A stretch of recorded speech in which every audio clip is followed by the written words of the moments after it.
तो स्वागत है आपका पाठशाला में। आज हम देखने वाले variation of impedance with frequency. तो हमने लास्ट वीडियो में इम्पीडेंस निकाला था, तो आज हम देखने वाले इसी का वेरिएशन क्या अप्लाइड फ्रीक्वेंसी के साथ होता है। तो फर्स्ट ऑफ ऑल इसके लिए LCR सर्किट हम बना लेंगे। डन, तो लिख देते हैं let us consider a LCR circuit with inductance L, capacitance C and resistor R। Then अगर हम यहाँ पे अप्लाई करते हैं तो हमने ऐसा लास्ट वीडियो में डायग्राम बनाया था, ये आपका रेजिस्टेंस, ये आपका इंडक्टर, ये आपका कैपेसिटर। इसके अक्रॉस हम लगा रहे एक वेरिंग EMF। ये बातें क्लियर है, ये रेजिस्टर, ये इंडक्टर और ये कैपेसिटर। डन, यहाँ हम लगा रहे एक वेरिंग EMF जिसका वैल्यू कितना है, E = E0 sin ωt। क्या है, बातें क्लियर है। तो हमने देखा था जब इसमें से AC करंट फ्लो होता है, ऑल्टरनेटिंग करंट, तो एक नेट रेजिस्टेंस शो करता है और उस नेट रेजिस्टेंस को हमने नाम किया था इम्पीडेंस। इम्पीडेंस मतलब रोकना, रेंडर करना। तो हमने देखा था Z का फॉर्मूला कुछ ऐसा निकल के आया था हमारे पास। डन, R² + XL - XC का होल स्क्वायर। क्या है, बातें क्लियर है। अब देखना, ये जो तुम्हारा सर्किट होता है ना, हमेशा वायर से बना होता है। अगर वो वायर है तो वायर के पास अपना रेजिस्टिविटी होता है, फिर उसके पास अपना लेंथ होता है, क्रॉस सेक्शनल एरिया होता है। तो ये जो रेजिस्टेंस R है ना, इसको हम कभी भी ज़ीरो नहीं कर सकते। तो इसको इंपॉर्टेंट यहाँ पे लिख लेते हैं, as the circuit is made up of conducting wire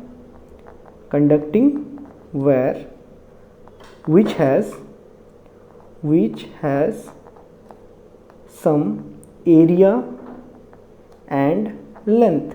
क्या है, बातें क्लियर है। उसके पास कुछ एरिया है और लेंथ है। सो हमें पता है रेजिस्टेंस क्या होता है, एरिया और लेंथ पे डिपेंड करता है। सो रेजिस्टेंस कैनॉट बी ज़ीरो। ये बातें क्लियर है। तो ये जो आपका कैपिटल R होगा ना, ये जो कैपिटल R जो इस वायर वगैरह की वजह से होगा, वो कभी ज़ीरो नहीं होगा। ये बातें क्लियर है। बट एक इंटरेस्टिंग चीज़ है, अगर हमें पता है, अगर आपको पता हो कि जो इंडक्टर जो रेजिस्टेंस प्रोवाइड करता है उसे हम बोलते हैं इंडक्टिव रिएक्टेंस, इसका वैल्यू था L ω। एंड जो कैपेसिटर जो रिएक्टेंस प्रोड्यूस करता है, रेजिस्टेंस इंपीडेंस प्रोड्यूस करता है, उसका नाम था कैपेसिटिव रिएक्टेंस। एक किस पे डिपेंड करता है, एंगुलर फ्रीक्वेंसी पे डिपेंड कर रहा है। दिख रहा है ना, एंगुलर फ्रीक्वेंसी किसका, अप्लाइड EMF का। But inductive reactance and capacitive reactance, ये इंडक्टिव रिएक्टेंस और कैपेसिटिव रिएक्टेंस किस पे डिपेंड करता है, हमारे अप्लाइड EMF के एंगुलर फ्रीक्वेंसी पे। Capacitive reactance depends on the frequency of applied EMF। क्या है, बातें क्लियर है। अप्लाइड EMF के फ्रीक्वेंसी पे डिपेंड करता है। इफ़ वी चूज़, अगर हम लोग गलती से भी या फिर बहुत ही प्रैक्टिस करके कुछ एक ऐसा वैल्यू को चूज़ करते, इफ़ वी चूज़ इस particular value, particular angular frequency, अगर हम एक पर्टिकुलर एंगुलर फ्रीक्वेंसी को चूज़ कर पाए अप्लाइड EMF के लिए, ठीक है। तो if we choose a particular angular frequency for applied EMF, अगर हम ऐसा कुछ ढूंढने में सफल हो जाए वेयर जहाँ पे ये दोनों डिपेंड करते हैं, हम कुछ एक ऐसा वैल्यू ढूंढने जिस कंडीशन पे ये दोनों चीज़ इक्वल हो जाए, एक सेल इंडक्टिव रिएक्टेंस और कैपेसिटिव रिएक्टेंस इक्वल हो जाए, ठीक है। तो हम उस फ्रीक्वेंसी को एक नाम देंगे, क्योंकि ये बहुत ही कम ही होता है कि एक पर्टिकुलर वैल्यू पे दोनों चीज़ इक्वल हो जाए। तो हमने उस फ्रीक्वेंसी का एक नाम भी दिया। Then the frequency we will call, then that particular frequency, that particular angular frequency is called as very important नाम, natural frequency। Natural frequency of किसका, अप्लाइड EMF का, ठीक है। Natural frequency of applied EMF, ठीक है। यहाँ पे frequency का है, ईएमएफ के पास ओमेगा है, डन है। तो हम अगर ऐसा एक वैल्यू ढूंढ लें तो ढूंढेंगे कैसे भाई देवे, क्योंकि हमें ये दोनों चीज़ें सेम चाहिए होंगे। दोनों चीज़ें अगर सेम चाहिए, एक्सएल क्या होता है inductive reactance that is omega L, XC क्या होता है capacitive reactance that is omega C. यहाँ से अगर मैं क्रॉस मल्टीप्लाई करूँ दैट इज़ यहाँ से अगर मैं ओमेगा को इस तरफ भेज दूँ तो omega into omega, omega square, क्या है बातें क्लियर है, which is equal to 1/L नीचे जाएगा L into C, which is further implies omega is equal to √1/LC, कुल मिला के 1/√LC। ये जो वैल्यू आता है ना, ये जो मैंने वैल्यू भी डिराइव किया ना, omega is equal to 1/√LC, इसी को हम बोलते हैं नेचुरल फ्रीक्वेंसी। इसी को क्या बोलते हैं, नेचुरल फ्रीक्वेंसी। अभी अगर हम इस नेचुरल फ्रीक्वेंसी यहाँ पे जो भी है 10 हर्ट्ज, 20 हर्ट्ज, 30 हर्ट्ज कुछ भी आ जाए, अगर हम उसके हिसाब से इस ईएमएफ को, इस जो ईएमएफ प्रोड्यूस हो रहा है ना उसको भी हम अगर उसके हिसाब से रोटेट करवाएं, इसका भी अगर हम जो फेज चेंज है ना इसके हिसाब से करें, ऑल्टरनेट करें, तो यहाँ पे क्या हो जाएगा, इंडक्टर रेजिस्टेंस 0 प्रोवाइड करेगा और कैपेसिटर भी रेजिस्टेंस 0 प्रोवाइड करेगा। क्या है बातें क्लियर, दोनों का इफेक्ट मिलकर 0 प्रोवाइड होगा। ये बातें क्लियर। तो इस पर्टिकुलर फ्रीक्वेंसी को हम बोलेंगे नेचुरल फ्रीक्वेंसी। क्या हमें यहाँ तक बातें क्लियर है, डन है। अब देखो, तो यहाँ पे कुछ इंपॉर्टेंट केसेस आ जाते हैं, दैट इज़ आपका फर्स्ट केस जो कि वेरी इंपॉर्टेंट, केस 1 हमने इस वैल्यू को निकाल लिया, दैट इज़ इफ़ हम यहाँ पे जो अप्लाइड ईएमएफ का फ्रीक्वेंसी प्रोवाइड करेंगे ना, if frequency of applied EMF, applied alternating EMF, applied EMF is equal to किसके बराबर, नेचुरल फ्रीक्वेंसी। अगर हम ऐसा कुछ करें तो क्या होगा, वेरी इंपॉर्टेंट, काफ़ी इंपॉर्टेंट टॉपिक बनता है इसमें से। तो हमने इस बार जो अप्लाई किया ओमेगा अप्लाइड, ये किसके बराबर है आपका, ओमेगा नेचुरल, ये नेचुरल फ्रीक्वेंसी लिखवाया था ना, इसका वैल्यू क्या है 1/√LC, डन। देन इम्पिडेंस क्या होगा, impedance Z is equal to √R² plus XL minus XC का होल स्क्वायर। अभी देखो इस पर्टिकुलर फ्रीक्वेंसी पे ये दोनों चीज़ें सेम हो जाएंगे, ये दोनों सेम हो जाएंगे, same quantity minus same quantity, मतलब कुल मिला के 0 आ जाएगा। ये चीज़ 0 होगा तो आपको क्या मिलेगा, दैट इज़ √R² मिलेगा, खाली R मिलेगा। सो अगर हम ऐसा करते हैं, अप्लाइड ईएमएफ के फ्रीक्वेंसी को नेचुरल फ्रीक्वेंसी के बराबर बैलेंस कर दें, देन LCR शो क्या करता है, then LCR circuit show the least resistance, सबसे कम रेजिस्टेंस शो करता है, लीस्ट रेजिस्टेंस, और वो कितना है, R है। ये बातें क्लियर है। अगर वो सबसे कम रेजिस्टेंस इस केस में शो कर रहा है, देन करंट ड्रॉ क्या होगा, then current drawn by LCR circuit is maximum. ये क्या है, बातें क्लियर है। अब दूसरा केस भी डिस्कस कर लेंगे, इसी केस को हम लोग आगे भी कंटिन्यू करेंगे रेजोनेंस में, ठीक है। उसके पहले एक और केस तुम देख लो, केस 2। केस 2 में क्या होता है, ये दोनों केस में एप्लीकेबल है।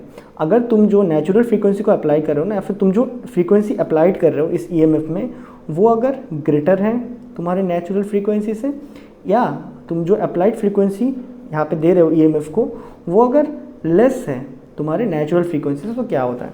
अब देखो हमने ये वाला डायग्राम पढ़ा था, ये मैंने आपको VR लिखवाया था, ये मैंने आपको VL लिखवाया था, ये मैंने आपको VC लिखवाया था। सबको अगर करंट से डिवाइड कर देंगे तो हमें क्या मिल जाएगा, VL/I दैट इज़ XL। क्या है, बातें क्लियर है। Similarly VR/I is the resistance, VC/I is your capacitive resistance that is capacitive inductance, ठीक है ना, कैपेसिटिव रिएक्टेंस।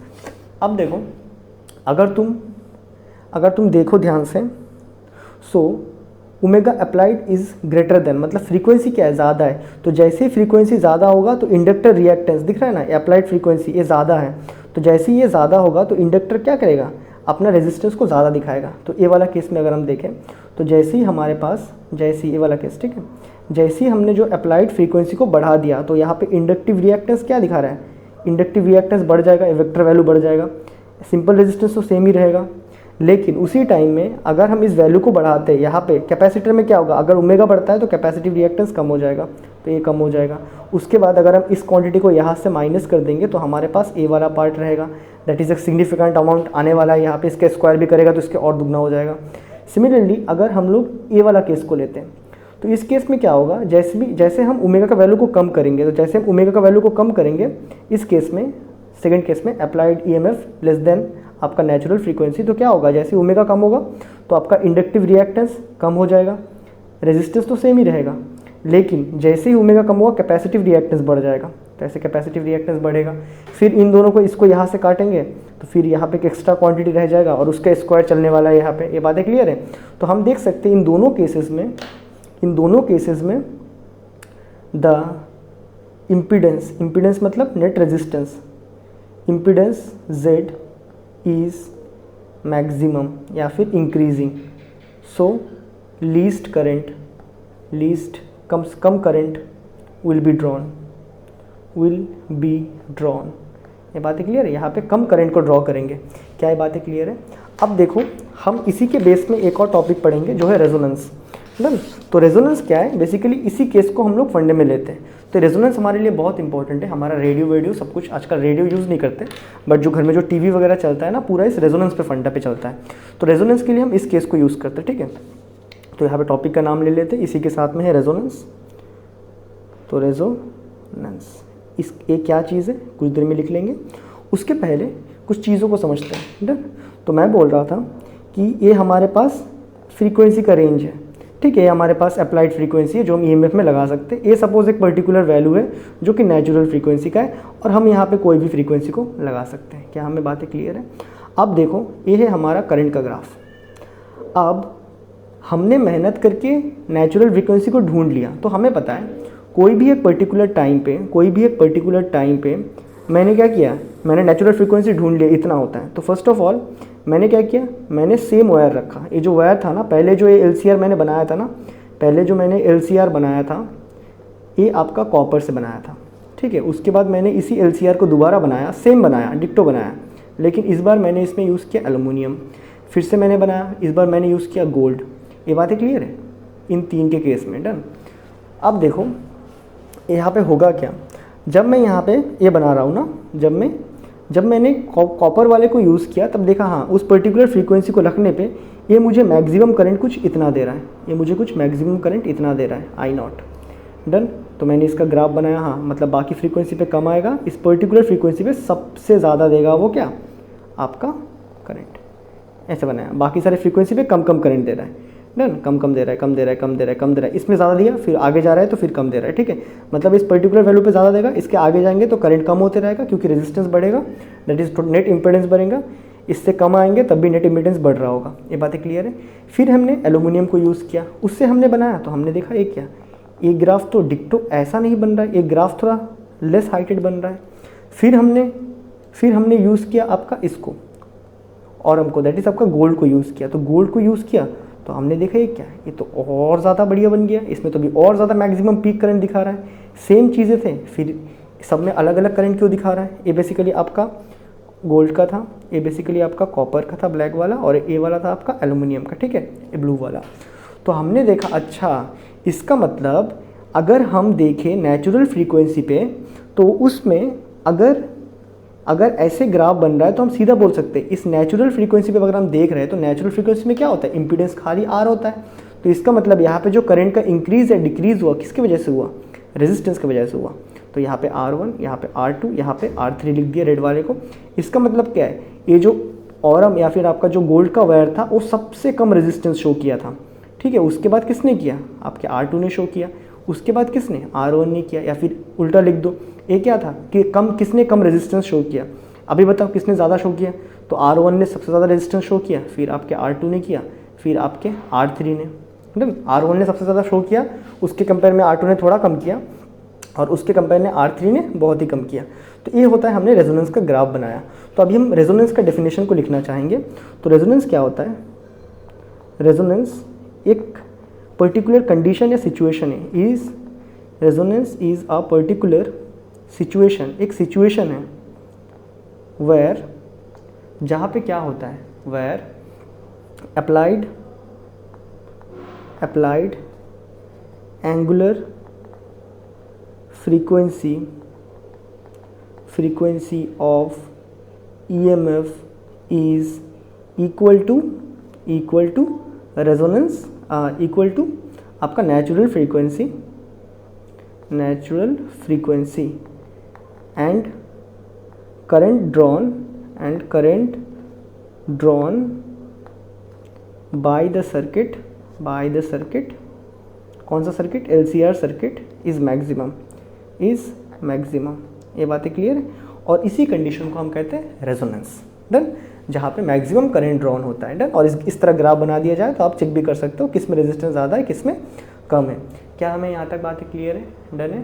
तो ये था बेसिकली आपका आज का वीडियो कि कैसे हमारा फ्रीक्वेंसी वेरी करता है आपके LCR सर्किट के इम्पीडेंस को। तो हमने क्या देखा था, अगर मेन मुद्दा बात करेंगे तो हमने क्या देखा था, अगर हम फ्रीक्वेंसी को, अगर हम नेचुरल फ्रीक्वेंसी में रखते हैं LCR सर्किट को, मतलब जो EMF अप्लाई करेंगे वो अगर नेचुरल फ्रीक्वेंसी के बराबर है, जिसको कि हम ऐसे कैलकुलेट करते हैं, अगर इसके बराबर रख देंगे तो हमने देखा सबसे कम रेजिस्टेंस ऑफर करता है। डन, कौन, LCR सर्किट। अगर उससे ज़्यादा लेंगे तब भी ऑफर करेगा ज़्यादा, उससे कम लेंगे तब भी ऑफर करेगा ज़्यादा रेजिस्टेंस, उसकी वजह से ग्राफ क्या होगा, कम होगा, नीचे होगा। फिर हमने देखा कि रेजोनेंस क्या होता है। तो हमने बोला रेजोनेंस एक ऐसा चमत्कारी सिचुएशन है या फिर कंडीशन है जहाँ पे क्या होता है, आपका जो current drawn by the LCR circuit is maximum. और वो क्यों होता है मैक्सिमम, क्योंकि वहाँ पे हम कौन सा फ्रीक्वेंसी को अप्लाई करते हैं, आपका नेचुरल फ्रीक्वेंसी को अप्लाई करते हैं। तो जब, सिंपल सी बात है, जब भी हम लोग नेचुरल फ्रीक्वेंसी को अप्लाई करके करंट को निकालते हैं ना, मैक्सिमम करंट को फ्लो करवाते हैं वायर में से, उस कंडीशन को हम बोलते हैं resonance. Yes, it is in resonance, मतलब all possible way it is done. इसके ज़्यादा, इससे ऊपर तुम नहीं बढ़ा सकते हो, रेजोनेंस इतना ही पीक है, इसके ऊपर वो नहीं जाने वाला है। ये बातें क्लियर है। तो ये था बेसिकली आज आपका वीडियो में कि कैसे आपका वेरिएशन होता है इम्पीडेंस फ्रीक्वेंसी के साथ। और नेक्स्ट वीडियो में हम देखने वाले हैं इस रेजोनेंस को यूज़ करके हम कैसे रेडियो वगैरह बनाते हैं। डन, तो मैं मिलता हूँ आपसे नेक्स्ट वीडियो में, जहाँ पे हम देखने वाले शार्पनेस, क्वालिटी फैक्टर, ये सारी चीज़ें। तब तक के लिए गुड बाय।